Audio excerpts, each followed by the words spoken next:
तर या कामकाजावर आपलं लक्ष असेल. तुर्तास पुढची बातमी पाहूया. सोयाबीन खरेदीवरून बबनराव लोणीकरांनी मोठा आरोप केलाय. राज्यातील सोयाबीन खरेदी रक्कम मिळावी यासाठी शेतकरी वर्गाला अधिकारी पैसे द्यावे लागतात. शेतकऱ्यांना त्रास होतो असं त्यांनी म्हटलेलं आहे.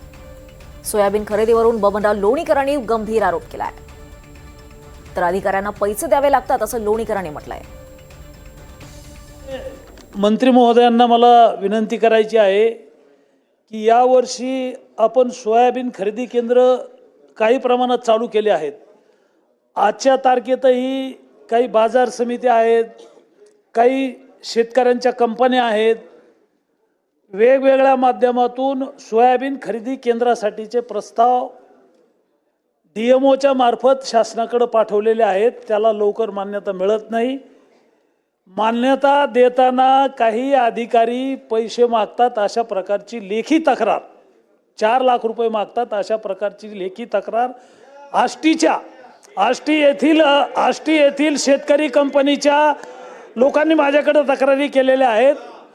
महोदय, सोयाबीन तर एकतर यावर्षी अतिवृष्टी होती, अडकण्या झालेल्या आहेत, सोयाबीन खराब झालेलं आहे, त्याला बुरशी आलेली आहे.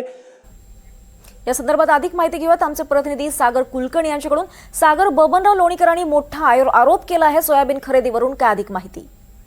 विधानसभेमध्ये सोयाबीन खरेदी केंद्राच्या मुद्द्यावरनं प्रचंड गदारोळ सुरू होता आणि त्यात स्वतःच सत्ताधारी बाकावरचे आमदार आणि माजी मंत्री बबनराव लोणीकरांनी एक मोठा आरोप केला की खरेदी केंद्रावर शेतकऱ्यांना पैसे मिळण्यासाठी आणि त्यांचं सोयाबीन लवकरसाठी अधिकारीच पैसे मागतात आणि ती रक्कम हजारो आणि लाखो असते असा गंभीर आरोप केला आहे. एका बाजूला कुठे ना कुठेतरी महायुतीचं इतकं आवडतं मताचं सरकार आहे, स्वच्छ प्रशासन देण्याचा प्रयत्न राज्याचे मुख्यमंत्री करू पाहत आहेत, पण खालच्या स्तरावर अधिकारी मात्र शेतकरी वर्गाला थेट पैसे मागतायत असा स्वतःच आरोप लोणीकरांनी केल्याने सरकारची प्रतिमा मलिन होताना दिसून येते.